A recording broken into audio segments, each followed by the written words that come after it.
बिस्मिल्लाहिर्रहमानिर्रहीम। अस्सलाम वालेकुम नाज़रीन, आप देख रहे हैं प्रोग्राम खबर क्या है और मैं हूं आपकी मेज़बान फरजाना सिद्दीक। आज के प्रोग्राम के पहले हिस्से में इंतहाई अहम मौजू पर बात करेंगे। पाकिस्तान में ग़िज़ाई किल्लत संगीन हद तक बढ़ गई है। हर 2 में से 1 बच्चा मतलूबा नशोनुमा से महरूम है। नेशनल न्यूट्रिशन सर्वे ने पाकिस्तान में ख़तरे की घंटी भी बजा दी है। इस रिपोर्ट की मज़ीद तफसीलात बताने के लिए हमें ज्वाइन करेंगी अक्सा खालिद। जबकि प्रोग्राम के दूसरे हिस्से में हम बात करेंगे मुल्तान की, जहां पर म्यूनिसिपल कॉरपोरेशन इंतज़ामिया की नाकिस हिकमत अमली कौमी ख़जाने पर भारी पड़ने लगी है। म्यूनिसिपल कॉरपोरेशन की दुकानों की नए रेट्स पर नीलामी न होने से कौमी ख़जाने को करोड़ों का नुकसान हुआ है। तफसीलात बताने के लिए हमें ज्वाइन करेंगे नुमाइंदा मुल्तान ज़हीर अब्बास। तो नाज़रीन, चलते हैं आज की पहली खबर की जानिब। आपको बताएं कि पाकिस्तान में ग़िज़ाई किल्लत संगीन हद तक बढ़ चुकी है। हर 2 में से 1 बच्चा जो है वो मतलूबा नशोनुमा से महरूम दिखाई दे रहा है। नेशनल न्यूट्रिशन सर्वे ने पाकिस्तान में इस हवाले से ख़तरे की घंटी भी बजा दी है। आपको बताएं कि 40% बच्चे कामत में कमी का शिकार हैं और यूनिसेफ की रिपोर्ट के मुताबिक बच्चों में खून की कमी है, आयरन, विटामिन ए और विटामिन डी की कमी का भी शिकार हैं ये लोग। मज़ीद तफसीलात बताने के लिए हमें ज्वाइन किया है इस्लामाबाद अक्सा खालिद ने। अक्सा, सबसे पहले तो हमें बताएं कि यूनिसेफ की हालिया रिपोर्ट के मुताबिक पाकिस्तान में ग़िज़ाई किल्लत ख़तरनाक हद तक बढ़ गई है। सबसे पहले तो ये रिपोर्ट मज़ीद क्या इंकशाफात कर रही है, ये हमें बताएं। बिल्कुल, देखें, पाकिस्तान में ग़िज़ाई किल्लत का मसला जो है वो अब एक खामोश वबा की शक्ल इख्तियार कर रहा है। ये एक जो है ना वो हेल्थ इशू बन रहा है। यूनिसेफ की रीसेंट रिपोर्ट के मुताबिक हर 2 में से 1 बच्चा मतलूबा नशोनुमा जो है उससे महरूम है और ये ताज़ा तरीन रिपोर्ट भी सामने आई है।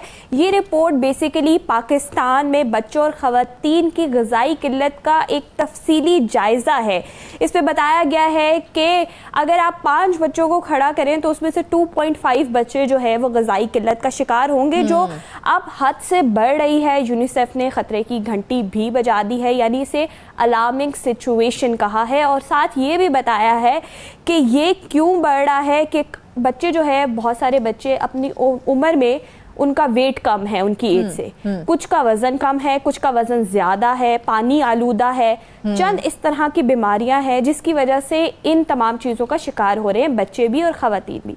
और एक और बड़ा मसला ये है कि हमल के दौरान ख़वातीन की जो ग़िज़ा है वो इतनी कमज़ोर है कि आगे बच्चे जब पैदाइश पाते हैं तो उनके लिए इस तरह के मसले खड़े हो जाते हैं और ये नस्ल दर नस्ल चलेंगे, जिससे हमारी आने वाली नस्ल भी मुतासिर होगी, तालीम भी मुतासिर होगी, इंसानी ज़िंदगी भी मुतासिर होगी। अच्छा अक्सा, इस रिपोर्ट में कहा गया है कि हर 2 में से 1 बच्चा मतलूबा नशोनुमा से महरूम है। तो अगर हम आम फहम ज़ुबान की बात करें तो इसका क्या मतलब है? देखिए, हम इसे ना एक एग्जाम्पल के तौर पे समझते हैं कि अगर हम किसी भी स्कूल में जाके 10 बच्चे एक लाइन में खड़े करते हैं या फिर किसी गली में 10 बच्चे एक लाइन में खड़े करते हैं, तो उसमें से 5 बच्चे ऐसे हैं जो कि ग़िज़ाई किल्लत का शिकार होंगे, जिनका वेट कम होगा अपनी उम्र से। फिर इसी तरह जो है इनके पीछे कई वजूहात हैं, ये ऐसे ही वेट नहीं कम हो रहा है। ऑब्वियसली पीने का पानी ही साफ़ नहीं है। ग़िज़ाई किल्लत में एक बहुत बड़ा जो एक न्यूट्रिशन है वो हमारा पीने का साफ़ पानी है, ना कि सिर्फ खाने की चीज़ें, पीने का भी साफ़ पानी, क्योंकि हमारी बॉडी में 70% रोल प्ले करता है वाटर इनटेक। और इसी के साथ जब वो पानी ही आलूदा होगा तो बच्चे जो है वो ना उनकी ग्रोथ हो रही है। इसी तरह ख़वातीन को बाकायदा न्यूट्रिशंस नहीं मिल रही, जिसकी वजह से उनकी भी ग्रोथ जो है वो अफेक्ट हो रही है। और इसमें जो है ना वो अहम इंकशाफात भी हुए हैं, कुछ फैक्ट्स भी बताए गए हैं। उसके हवाले से भी अगर मैं आपको बताऊं तो यहाँ पर ये बताया जा रहा है कि हर 2 में से 1 बच्चा जो है वो मतलूबा नशोनुमा से महरूम तो है, मगर 40% बच्चे जो है वो कामत की कमी का शिकार है, यानी कि स्टंटिंग का शिकार है। फिर इसी तरह 17.7% बच्चे जो है वो वेस्टिंग का शिकार है, क्योंकि एदादो-शुमार इसका खास तौर पे स्पेशली जिक्र किया गया है। स्टंटिंग और वेस्टिंग जैसे अल्फाज इस्तेमाल किए गए हैं। तो असल में ये क्या चीज़ है और किस चीज़ की निशानदेही करते हैं ये अल्फाज जो हैं? बिल्कुल, ये आपने बड़ा जो है ना वो मुनासिब सवाल पूछा है यहाँ पर, क्योंकि लोगों को आम जबान में पता ही नहीं है कि स्टंटिंग और वेस्टिंग होता क्या है। वो हमारे प्रोग्राम के जो है ना प्रोग्राम तो देख लेंगे, लेकिन जब उन्हें इजी वर्ड्स में समझ ही नहीं आएगा कि स्टंटिंग और वेस्टिंग क्या है। इस रिपोर्ट के मुताबिक आम अल्फाज में अगर हम अपने नाजरीन को समझाएं तो स्टंटिंग बेसिकली ये है कि कद का कम होना, कद का कम रह जाना, उम्र से जो है वो उससे पहले ही कद का कम रह जाना, इसी के साथ बच्चे की उम्र के हिसाब से छोटा कद नजर आना, ये तमाम चीजें स्टंटिंग है। फिर वेस्टिंग क्या है? वेस्टिंग का मतलब है कि बच्चे की उम्र है 10 साल लेकिन उसका वजन है 6 साल के बच्चे के मुताबिक। तो ये है दो मेन यहाँ पर जो बार बार जिक्र किया गया है मेन वर्ड्स का, जो कि है स्टंटिंग और वेस्टिंग। तो स्टंटिंग और वेस्टिंग हम अपने नाज़रीन को आम अल्फाज में यही समझाएंगे कि स्टंटिंग है जी आपकी कद का कम रह जाना, और वेस्टिंग है आपके जो है वो वज़न का कम रह जाना। और सही ग़िज़ाइयत ना खाने की वजह से इन दो चीज़ों का हमें सामना करना पड़ रहा है, जो कि जिस्म को बढ़ाने के लिए ज़रूरी है। सिर्फ भाग दौड़ तो ज़रूरी नहीं है, प्रॉपर न्यूट्रिशन होगी, वाइटामिन होंगे, तभी तो एक बच्चा ग्रो करेगा। और यहाँ पर यह भी बताया गया है कि 40% बच्चे स्टंटिंग का शिकार है, जबकि 17% बच्चे वेस्टिंग का शिकार है। 53.7 बच्चे जो है वो यहाँ पर खून की कमी का शिकार है, जिसमें iron, vitamin A, vitamin D जैसी न्यूट्रिशंस पाई जाती है। इसी के साथ खवातीन में भी इन चीजों का बहरान है। बिल्कुल, अभी आप इससे कबल जिक्र कर रही थी खवातीन की सेहत के हवाले से भी, बच्चों की सेहत के हवाले से तो हमने बात कर ली है, लेकिन खवातीन की सेहत के हवाले से जो मसाइल हैं उससे मुतल्लिक जो हकायक अब तक सामने आए हैं वो कितने संगीन हैं और वो क्यों हैं, इतने संगीन क्यों हो चुके हैं? देखिए, रिपोर्ट के मुताबिक जो इंकशाफात हुए हैं उसमें यह बताया गया है कि तकरीबन 14.4% खवातीन जो है वो कम वज़न है, उनका वज़न अपनी उम्र से कम है। इसी के साथ 41.7% खवातीन जो है वो एनीमिया जैसी बीमारी का शिकार है। यानी कि एनीमिया होता है जब आपकी बॉडी में ब्लड की कमी हो, फिर इसी के साथ आपकी बॉडी में जो है वो आयरन की डेफिशिएंसी होना स्टार्ट हो जाती है, और ये एनीमिया की शक्ल इख्तियार कर लेता है, जिसमें आप सबसे बड़ा सिम्टम खवातीन के हमने देखा होगा, नाखून पीले पड़ जाते हैं, आंखें पीली पड़ जाती हैं। तो ये एनीमिया का एक बहुत बड़ी वजह। और आप ये देखें कि हाफ ऑफ द फिगर 41.7% खवातीन के अंदर जो है वो आयरन की डेफिशिएंसी और वो एनीमिया का शिकार हो रही हैं। और सबसे ज़्यादा संगीन जो है माँ की कमज़ोरी कब सामने आती है? हमल के दौरान। हमल के दौरान इसलिए आती है कि उनको ग़िज़ाइयत पूरी नहीं मिलती। ऑब्वियसली कि हर बंदे की महंगाई की वजह से ग़िज़ाइयत पर उस तरह से रसाई नहीं है कि वो उस टाइम पे ड्यूरिंग प्रेगनेंसी खवातीन के लिए प्रॉपर न्यूट्रिशंस खाना बहुत ज़रूरी है। Intake of milk, intake of yogurt and every perfect nutrition जो उसका डॉक्टर उसको प्रिस्क्राइब करता है। कुछ लोग तो डॉक्टर के पास ही नहीं जा सकते, तो उनको प्रॉपर ग़िज़ाइयत नहीं मिलती। और इसी के साथ पैदाइश से भी ज़ाहिर है, जब एक बच्चा पैदा होता है तो खवातीन एक दौर से गुजरती है, और वो पेन अच्छा, इसमें एक और चीज़ बड़ी काबिल जिक्र है और बड़ी तशवीशनाक हद तक अक्सर बढ़ चुकी है। चलें, ड्यूरिंग प्रेगनेंसी औरत जिस भी मामलात में से गुजरती है, हालात में से गुजरती है, और बच्चे के ऊपर उसका जो इफेक्ट होता है वो तो एक तरफ हो गया, लेकिन पैदाइश के फौरन बाद देखा गया है कि बच्चों को दूध पिलाने की जो शरह है वो भी बहुत कम होती जा रही है। तो ऐसा क्यों हो रहा है? बिल्कुल, देखिए, रिपोर्ट के मुताबिक यहाँ पर बताया गया है कि 45.8% जो है वो माएँ बच्चों को पैदाइश के फौरन बाद दूध देती हैं। यानी कि 45.8%, और इसी के साथ 45% जो है वो 50% खवातीन 50 प्लस हो गई बच्चों को दूध नहीं पिला रही। बिल्कुल ठीक है, 50% से बिल्कुल। तो ये एक बड़ा फिगर है। ऐसा नहीं है कि ज़्यादा खवातीन दूध पिला रही हैं और कम नहीं पिला रही, फौरी बाद दूध ही नहीं पिलाया जा रहा है। अब उसमें वही बात आ गई कि ड्यूरिंग प्रेगनेंसी उनकी प्रॉपर डाइट ही नहीं होती है, फिर उनको प्रॉपर इंडिकेशन ही नहीं दी जाती है, उनको पता ही नहीं होती है कि इसके पीछे वजूहात क्या है। अस्पतालों में उस तरह से रहनुमाई ही नहीं होती कि डॉक्टर्स अपने पेशेंट्स को गाइड करें। और कुछ पुरानी रवायतें भी चल रही हैं अब तक, जो कि गलत फहमियाँ हैं, जिसे कहा जाता है कि जी बच्चे को शहद चटा दो, बच्चे को गुड़ दे दो, जो कि हमारे पाकिस्तान में बड़ा फेमस है कि जी घुट्टी दी जाती है, जबकि डॉक्टर्स के मुताबिक और न्यूट्रिशनल फैक्ट के मुताबिक जो सबसे बेहतरीन चीज़ है बच्चे के लिए वो माँ का दूध है। और इन गलत फहमियों की वजह से भी कुछ माएँ अपने बच्चों को दूध नहीं पिलाती। अक्सर अच्छा, यूनिसेफ की ये जो रिपोर्ट सामने आई है उसके अंदर एक टर्म यूज़ की गई है ट्रिपल बर्डन की, तो ये ट्रिपल बर्डन का मतलब क्या है और ये हमारे लिए क्यों तशवीशनाक है? देखिए, बार बार इस रिपोर्ट में ट्रिपल बर्डन जैसे वर्ड को बार बार यूज़ किया गया है यूनिसेफ की रिपोर्ट में। थोड़ा सा हम बता देते हैं अपने नाज़रीन को। ट्रिपल बर्डन का मतलब है कि एक ही वक्त में 3 बीमारियां, ट्रिपल बर्डन, यानी कि कम वज़न, ग़िज़ाई कमी और मोटापा, तीनों एक तरफ चल रहे हैं।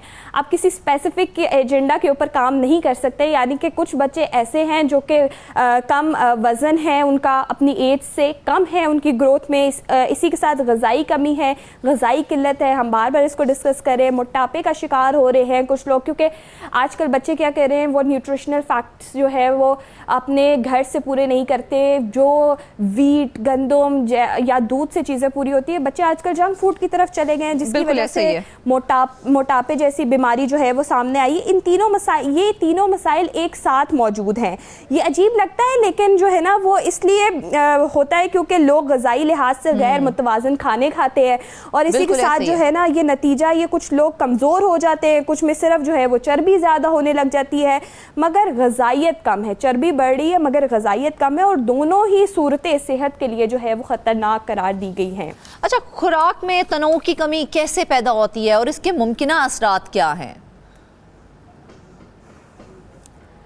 देखें, जैसे कि हम जानते हैं कि हम लोग फुली डेवलप्ड कंट्री नहीं है, अभी हम डेवलपिंग फेजेस में हैं, और हम जानते हैं कि हमारे मुल्क में किस हद तक महंगाई बढ़ चुकी है। बिल्कुल। तो बहुत सारे लोग ऐसे हैं जिनके पास सिर्फ एक वक्त की रोटी है खाने को, या फिर एक बड़ी स्पेसिफिक अमाउंट में उनकी जो ग़िज़ाइयत है वो पूरी हो रही है। कुछ लोग सिर्फ रोटी और चावल खा के ज़िंदा है, जबकि कुछ को तो ये दोनों चीज़ें प्रोवाइड ही नहीं हो रही हैं। और इस पे क्या होता है कि जब वो सब्ज़ी, फल, दूध, मछली, इन चीज़ों को नहीं खा पाते हैं, तो जिस्म को ज़रूरी विटामिन्स और मिनरल्स जो कि इन चीज़ों से पूरे होने होते हैं, जाहिर है वो एक आप सप्लीमेंट ले आएँ, उससे भी पूरे विटामिन्स, मिनरल्स वाली चीज़ें तो अब हमारी खुराक का हिस्सा रही नहीं है, सिर्फ जंक फूड रह गया है, और वो हमारी खुराक का हिस्सा भी नहीं हमारी जो कौम है वो जंक फूड के ऊपर लगी हुई है,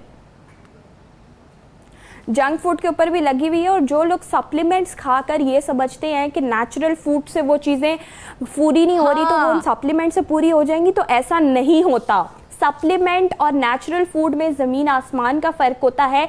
एक गोली खाने से या वो 30 डेज़ की टैबलेट खाने से आपकी वो सारी ग़िज़ाई किल्लतें जो कि फल, फ्रूट और इसी के साथ जो है वो सब्जियों से पूरी होनी है, क्योंकि एक निज़ाम है ना, निज़ाम चलता हुआ आ रहा है। जब हम उसको डिनाई करेंगे तो ऑब्वियसली इस तरह की जो बीमारियां हैं वो जन्म लेंगी। और अब आप देखें इसकी शरह जब हम डिस्कस कर रहे हैं तो 50% से तजावुज़ कर गई है, यानी कि हाफ ऑफ द परसेंट से ज़्यादा चली गई है। तो ऑब्वियसली ये खतरे की घंटी है।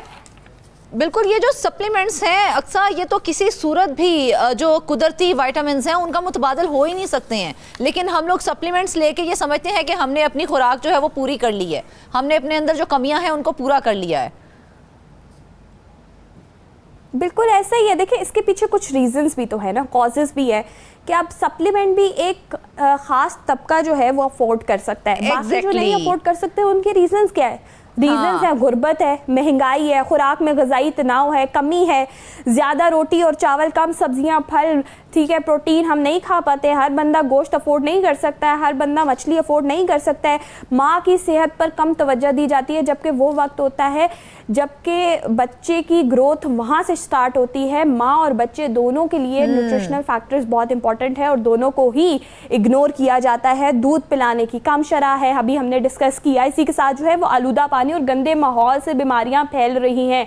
अब इस तरह के बैक्टीरिया यानी कि एक तरफ, लेकिन हम यहाँ पर ये बात कह सकते हैं और के साथ कह सकते हैं कि महंगाई और गुर्बत ने इस मसले को मजीद संगीन बनाने में अहम किरदार अदा किया है। ऐसा ही है? बिल्कुल ऐसा ही है। दिन ब दिन महंगाई बढ़ती जा रही है। जो लोग हफ्ते में एक दफ़ा गोश्त खा लेते थे, अब उनकी रसाई वहाँ तक है ही नहीं और इससे काफ़ी इम्पैक्ट्स हो रहे हैं। अगर हम देखें तो देखें आप, बच्चों की ज़हनी और जिस्मानी जो है वो नशोनुमा रुक गई है। ठीक है, बच्चे ग्रो नहीं कर पा रहे, प्रॉपर तरीके से पढ़ नहीं पा रहे हैं। ठीक है, तालीमी कारकर्दगी उनकी कमज़ोर होती जा रही है। मुस्तकबिल की वर्क फोर्स पर इसका इतना बड़ा इफेक्ट हो रहा है अगर हम इसको स्टडी करें। इसी के साथ मईशत पर बोझ पड़ रहा है, कम पैदावार हो रही है, ज़्यादा हेल्थ बजट खर्च करना पड़ रहा है। अगर हम देखें, अगर हमें ऐसा लग रहा है कि हम चीज़ों को महंगा करके ये समझ रहे हैं कि आगे उसका हेल्थ के ऊपर कोई असर नहीं होगा, तो ऑब्वियसली यहाँ से लोग बीमार होकर जब सरकारी अस्पतालों में जाएंगे तो वहाँ से हेल्थ बजट भी तो इंक्रीज होगा और इसी तरह आइंदा नस्लों में भी बीमारियां और कमजोरियां पैदा होंगी। पड़ता है और ऐसा ही है नाज़रीन, ग़िज़ाई किल्लत का मसला जो है वो सिर्फ एक का बहरान नहीं है, बल्कि ये हमारी आने वाली नस्लों की तकदीर से जुड़ा हुआ है। सवाल ये है कि अगर आज हमने फौरी और मौसर इकदाम ना किए तो कल का पाकिस्तान एक बीमार, कमज़ोर और कमज़ोर नस्ल का मोहताज होगा। ये वक्त है कि हम अपनी आंखें खोलें, अपनी तरजीहात बदलें और ग़िज़ाई किल्लत के इस खतरनाक अफरेद को जड़ से उखाड़ फेंकें, क्योंकि सेहतमंद बच्चे ही एक सेहतमंद मुल्क की बुनियाद हैं। नाज़रीन, रुख करेंगे हम मुल्तान का। मुल्तान में म्यूनिसिपल कॉरपोरेशन इंतजामिया की नाकिस हिकमत अमली कौमी खजाने पर अब भारी पड़ने लगी है। म्यूनिसिपल कॉरपोरेशन की दुकानों की नए रेट्स पर नीलामी ना होने से कौमी खजाने को करोड़ों का नुकसान हुआ है, जबकि दुकानों की पुराने रेट्स पर नीलामी से चहेते ताजरों को नवाजने का सिलसिला अब भी जारी है।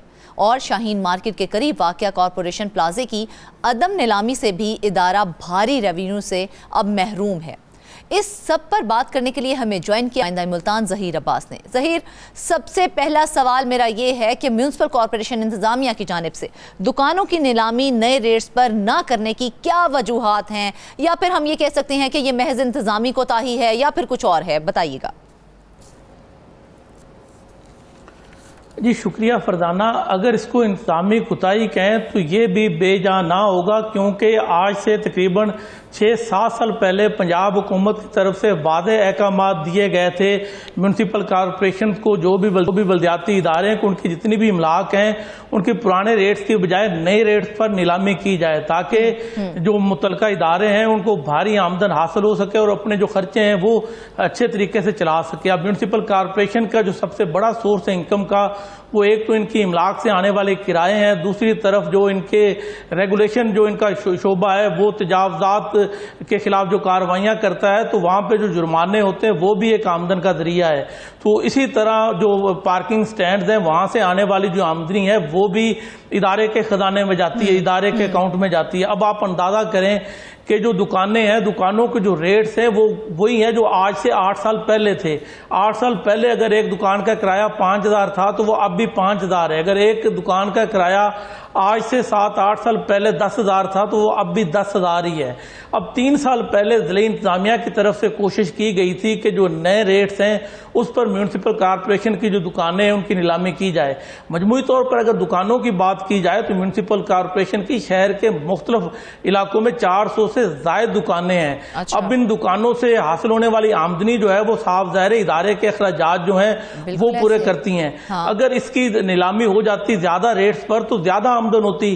ज़िला इंतजामिया ने जब 3 साल पहले नीलामी के लिए इन्होंने जो रेंट असेसमेंट थी वो अमल भी पूरा किया, वो सर्वे किया जाता मार्केट के हिसाब से। मार्केट का सर्वे जब किया गया तो जो रेट्स थे उस रेट्स पर जो दुकानें थी उनकी नीलामी का ऐलान किया गया, बाकायदा तौर पर अखबार में इश्तिहार भी दिया गया, मगर ताजरों की जानब से शदीद मदामत की गई, एहतजाज किया गया। ताजरों के एहतजाज के आगे ज़िला इंतजामिया ने, म्यूनसिपल कॉरपोरेशन इंतजामिया ने घुटने टेक लिए थे, जिस पर 3 साल कबल जो है वो दुकानों की नए रेट्स पर नीलामी नहीं हो सकी थी। अब हुआ ये कि जब एहतजाज हो रहा था उस दौरान कई जो दुकानदार थे, ताजर थे, है ना कि नया रेट जब मुकर्रर कर दिया गया है उसके बावजूद फिर कानून की खिलाफ वर्जी कैसे की जा सकती है? नया रेट मुकर्रर होने के बावजूद 400 से ज्यादा दुकानों की पुराने रेट्स पर नीलामी की जा रही है, तो इससे क्या कौमी खजाने को नुकसान नहीं पहुंच रहा है? और इसका ग्राफ आपके पास कैसा नजर आ रहा है इस हवाले से? कि हमारे पास जो सरकारी डॉक्यूमेंट्स हैं उसके मुताबिक जो म्यूनसिपल कॉरपोरेशन की 400 दुकानें हैं उनका जो किराया कम से कम है वो 5,000 से शुरू होता है। अच्छा। ज्यादा से ज्यादा जो किराया है वो मार्केट के इस वैल्यू के हिसाब से होता है, वो 35,000 तक है। अब अगर इन्हीं दुकानों की नए सिरे से नीलामी की जाए तो जो 5,000 रुपए वाली दुकान जिसका किराया हासिल हो रहा है उसकी कम से कम जो है वो 15 से 20,000 पर जो है वो दोबारा से उसकी नीलामी हो जाएगी। इसी तरह अगर बात की जाए 35 से 40,000 वाले जो किराया अब वसूल किया जा रहा है म्यूनसिपल कॉरपोरेशन को जिस दुकान से आमदन आ रही है, तो उसका किराया 1 लाख से भी तजावत कर जाएगा। होता क्या है कि मुल्तान के जो मुख्तलिफ इलाके हैं, मार्केट्स हैं, वहाँ पर जो इनकी दुकानें हैं उनके इर्द गिर्द जो दुकानें प्राइवेट इमलाक हैं वहाँ पर किराया यही चल रहा है। अब होता क्या है कि महकमा एक्साइज की जानब से एक सर्वे किया जाता है, उस मार्केट सर्वे में रेंट असेसमेंट की जाती है कि इस टाइम इस मार्केट का किराया क्या है। फर्ज करे हुसैन अगाई है, हुसैन अगाई में जो म्यूनसिपल की दुकानें हैं उनका किराया तो आटे में नमक के बराबर है, जबकि वहीं पे जो प्राइवेट इमलाक है उनके किराए आसमान से बातें कर। वहां पे एक आम दुकान जो है उसका किराया भी आपको 35 से 40 हजार माहाना अदा करना पड़ता है। ज़हीर के एक तरफ दुकानों के कई हजारों में किराए वसूल किए जा रहे हैं और दूसरी जानिब सिर्फ चंद हजार के अंदर। जी, जब हुकूमत की जानब से विफाकी हुकूमत ने भी मुतलका इदारों को कहा था कि वो भी दुकानें जो हैं वो नए रेट्स पर नीलाम करे जो उनकी इमलाक है, जिस तरह हिंदू इमलाक है या औकाफ हो गया या दीगर महकमे हो गए, तो जो हिंदू औकाफ है उनकी तरफ से ये इकदाम किया गया कि उन्होंने नए रेट्स पर जो है वो दुकानों की नीलामी की। उनकी मुख्तलिफ दुकानों के जो उस वक्त किराए आ रहे थे वो सिर्फ 6 से 8 हजार रुपए के दरमियान आ रहा था एक दुकान का किराया। अब वो जब दोबारा नीलामी की गई है तो उनकी दुकानें जो है वो 15 से 25 हजार माहाना पर जो है उनकी नीलामी हुई है। अब अंदाजा करें कि कौमी खजाने को 3 गुना जो है वो फायदा पहुंचेगा। अगर म्यूनसिपल कॉरपोरेशन की ये जो दुकानें हैं अगर इनकी भी नीलामी की जाए तो तकरीबन जो अंदाजा लगाया गया है वो 5 गुना तक इनको आमदन हासिल हो सकती है। अच्छा, मुझे ज़हीर ये बताएं कि हमने अपनी खबर में शाहीन मार्केट का भी जिक्र किया, उसके करीब जो वाकया कॉर्पोरेशन प्लाजा है जो कि 126 दुकानों पर मुश्तमिल है, अभी तक उसकी नीलामी भी नहीं की जा सकी है, तो वो उसका मामला क्यों अटका हुआ है? जी, अगर उस प्लाजे की बात की जाए तो उस प्लाजे की तामीर का मकसद यही था कि उस प्लाजे की तामीर से नई दुकानें जो हैं वो बनेगी, उन दुकानों की नीलामी होगी। जब प्लाजे की दुकानें नीलाम होंगी तो इदारे को भारी फायदा पहुंचेगा। हाँ। अब हुआ क्या कि पहले नंबर पर तो इन्होंने किया क्या कि बिल्डिंग डिपार्टमेंट जो है सूबाई महकमा है, जब भी कोई बिल्डिंग सरकारी बनानी होती है तो उस वक्त उनको टेंडर अलाट किया जाता है। मगर इसमें हुआ ये कि पंजाब गवर्नमेंट की जानब से जो फंड फराहम किए गए तो ये PWD को इसका जो है वो टेंडर अलाट कर दिया गया।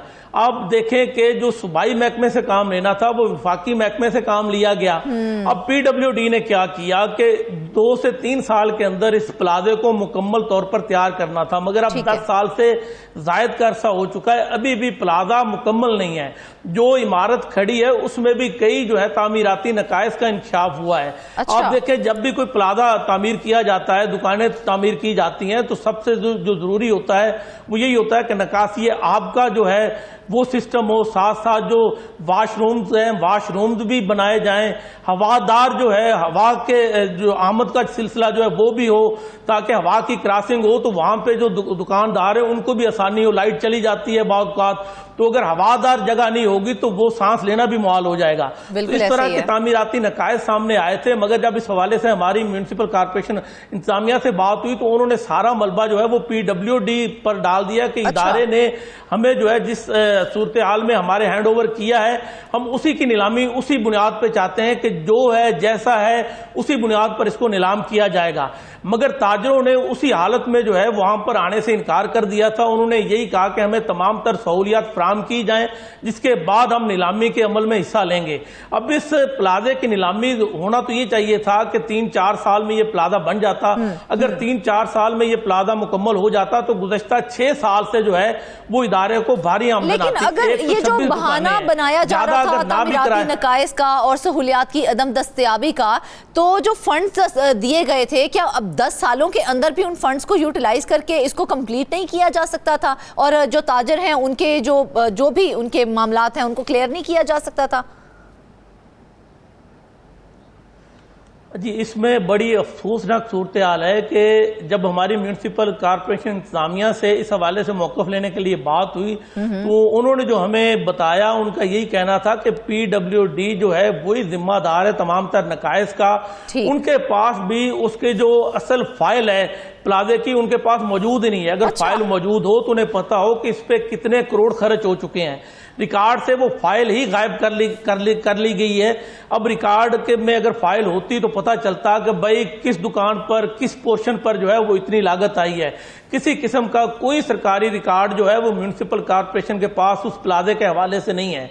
अब जैसा है जो है उसी बुनियाद पर जो है वो प्लाजे की नीलामी का ऐलान किया गया है। अब अगर अब नीलामी में ताजर हिस्सा नहीं लेते तो दोबारा से इस प्लाजे की नीलामी जो है वो इल्तवा में पड़ जाएगी। 126 दुकानें बनाने का जो मकसद है वो फौत हो जाएगा। अगर 126 दुकानों की नीलामी नहीं होनी थी तो इतने करोड़ों रुपए खर्च करने की जरूरत क्या थी। लेकिन ज़हीर एक और बड़ा अहम मामला है जिसका इंकशाफ हुआ है, और अगर आपके पास इस हवाले से कोई डिटेल इतलात हैं या खबर है तो हमारे नाजरीन के साथ जरूर शेयर कीजिएगा। जराए से हमें यह पता चला है कि म्यूनिसिपल कॉर्पोरेशन अमले की मिली भगत से जो प्लाजा है उसके अंदर गुड्स ट्रांसपोर्टर्स ने कारोबारी सरगर्मियां शुरू कर दी हैं, तो इस पर क्या कहेंगे आप? आपके पास इस हवाले से कोई अंदर की खबर मौजूद है? अजी अंदाजा करें कि एक तरफ प्लाजे की नीलामी नहीं हो रही, दुकानें जो है वो वीरान पड़ी हैं, दूसरी जानब जो कुछ मुलाजमीन हैं उनकी मुबैना तौर पर मिली भगत से वहां पर गुड्स ट्रांसपोर्टर जो हैं उन्होंने डेरे डाल रखे हैं, उन्होंने अपनी कारोबारी सरगर्मियां शुरू कर रखी हैं। अगर वो किसी और जगह से वो रेंट पर जगह हासिल करते तो उन्हें महाना बुनियादों पर कम अज कम जो है वो लाखों रुपया जो है वो अदा करना पड़ता। गुज़श्ता कई माह से जो गुड्स ट्रांसपोर्टर्स है वहां पर धड़ल्ले से अपना कारोबार कर रहे हैं मगर कोई रोकने वाला नहीं है। या तो होता यह कि कोई ऐसा कानून सादी कानून में कोई तरमीम कर ली जाती कि जब तक दुकानों की नीलामी नहीं होती तो इस जो ये पोर्शन है जो खुला एरिया है या जो बरामदे हैं या जो कॉरिडोर है उनको इस्तेमाल करने की इजाजत दी जाती है और उसके बदले में कुछ ना कुछ पैसे जो हैं वो कौमी खजाने में जमा करवाए जाते। मगर कवानीन में किसी तरह की तरमीम नहीं की गई। जो अमला है उन्होंने अपने तौर पर जो है गुड ट्रांसपोर्टर्स के साथ मुबैना बिली भगत करके उन्हें खुद साख्ता इजाजत दे रखी है, जिसकी वजह से तो ज़हीर ये मामला तो आपके भी इल्म में है ना, आपने क्या इस मामले के ऊपर म्यूनिसिपल कॉर्पोरेशन के किसी अहम ओहदेदार से पूछने की कोशिश की, उनका मौक़िफ़ लेने की कोशिश की कि भाई एक तरफ तो आप कह रहे हैं कि नाकिस तामीर है और वहाँ पर दुकानों की नीलामी नहीं हो सकती है, दूसरी जानिब गुड्स ट्रांसपोर्टर जो है वहाँ पर डेरे जमा के बैठे हुए हैं, क्या उन्होंने इस हवाले से कोई मौक़िफ़ दिया? इस हवाले से तो उन्होंने हमें कोई मौक़िफ़ नहीं दिया। ताम उनका यही कहना था कि सहूलियात की फराहमी के लिए भी इक़दाम उठाए जा रहे हैं, मज़ीद अगर फंड मिलते हैं तो यहाँ पर सहूलियात फराहम कर दी जाएंगी, बिजली फराहम कर दी जाएगी, वाशरूम का मसला हल कर दिया जाएगा। इसी तरह जो निकासी आब है, बारिश हो जाए तो साफ ज़ाहिर है बारिश के दिनों में पानी की निकासी सबसे बड़ा मसला होता है, तो यहाँ पर जो है निकासी आब का कोई प्रॉपर सिस्टम ही नहीं है। तो म्यूनिसिपल कॉर्पोरेशन इंतजामिया का यही कहना था कि तमाम तर सहूलियात की फराहमी का अमल मुकम्मल किया जाएगा ताकि इन दुकानों की नीलामी हो सके। दूसरी जानब इस हवाले से उन्होंने किसी किस्म का मौक़िफ़ जो है वो नहीं दिया कि गुड्स ट्रांसपोर्टर्स मौक़िफ़ नहीं दिया गया है। ज़हीर तो क्या इस तरह के मामलात से जो म्यूनिसिपल कॉर्पोरेशन है उसका इमेज मुतासिर नहीं होता? जी आप अंदाज़ा करें कि हमने कुछ अर्सा पहले भी एक स्टोरी जो है वो ब्रेक की थी कि म्यूनिसिपल कॉर्पोरेशन का कुछ रिकॉर्ड जो है वो गायब हो गया। वो रिकॉर्ड कौन सा था कि जो भी इनके ज़ेरे तमाम तकारीब की गई उसमें कुछ यानी कि शोज़ थे, इसी तरह जो इनको जुर्मानों की मद में जो है वो रेवेन्यू जमा होता है तो इन्होंने वो सारा रिकॉर्ड ही गायब करवा दिया था। अच्छा। इनके पास एक हथियार है कि जब भी किसी चीज पे इंक्वायरी शुरू होती है तो इनकी तरफ से कहा जाता है कि हमारा रिकॉर्ड ही गायब हो गया है। जब रिकॉर्ड ही गायब होगा तो मुतल्लिका महकमे इंक्वायरी किस चीज पे करेंगे? क्या इतना ही आसान है कि रिकॉर्ड को गायब कर दिया जाए और कोई पूछने वाला भी ना हो? आप देखें ना कि इतना बड़ा प्लाजा जो है वो तामीर हो गया, सरकारी महकमे उसमें इन्वॉल्व थे, चाहे वो PWD था चाहे उसमें म्यूनिसिपल कॉर्पोरेशन थी, तो इनके पास वो रिकॉर्ड तो होना चाहिए था, लेकिन इनके पास वो प्लाजे का रिकॉर्ड नहीं है कि उस पर लागत कितनी आई है, किस साल कितने जो है वो फंड्स आए हैं और वो उस प्लाजे पर खर्च हुए हैं, इस तरह का रिकॉर्ड इनके पास नहीं है। तो इन्हें पता है कि दीदा दिलेरी का ये मुजाहरा करते हैं, इन्हें पता है कि जब भी कोई इंक्वायरी होगी तो ज़्यादा से ज़्यादा क्या हो जाएगा, उनके अंदर जो एहतसाब का अमल है इदारे के अंदर वो तो गायब जारी रहता है। लेकिन यहाँ पर Zaheer auditor general of Pakistan और महकमा एंटी करप्शन ने इस हवाले से इंक्वायरी तो शुरू कर दी है, तो आपको लगता है कि उस इंक्वायरी का कोई नतीजा सामने नहीं आएगा? जी हम दुकानों के किराए की बात कर रहे हैं तो ऑडिटर जनरल ऑफ पाकिस्तान की जानब से जो ऑडिट किया गया था उसमें एक साल के अंदर उन्होंने ये निशानदेही की थी कि जो सरकारी दुकानें हैं उनके तकरीबन कोई 7 करोड़ रुपए से जायद का किराया वसूल ही नहीं किया गया था। अच्छा। अब अंदाजा करें कि म्यूनिसिपल कॉर्पोरेशन का पहले तो रेट ही बहुत कम है, इनका जो किरायों की जो शरह है वो इंतहाई कम है, ऊपर से कई दुकानदारों से वो किराया वसूल ही नहीं किया जाता। होता क्या है कि अंडर एंड जो मुलाजमीन है वो अपनी दिहाड़ी लगाने के लिए, अपना माल पानी बनाने के लिए वो खुली छूट दे देते हैं ताजरों को कि आप जो है वो 1, 2, 4 महीने का किराया जो है स्किप कर दें। अब उससे होता क्या है कि जो कौमी खजाने को आमदन होनी है वो भी आमदन का जरिए रास्ता जो है वो रोक दिया जाता है। तो इस तरह के मामलात तो म्यूनिसिपल कॉर्पोरेशन में आम है। ताम हमारी इस हवाले से जब म्यूनिसिपल कॉर्पोरेशन के चीफ ऑफिसर से बात हुई तो उनका यही कहना था कि दुकानों की नए रेट्स पर नीलामी के लिए भी इकदाम उठाए जा रहे हैं। साथ साथ प्लाजे की नीलामी के हवाले से भी उन्होंने उम्मीद जाहिर की है कि प्लाजे में जो दुकानें 126 है उनकी नीलामी भी अनकरीब हो जाएगी।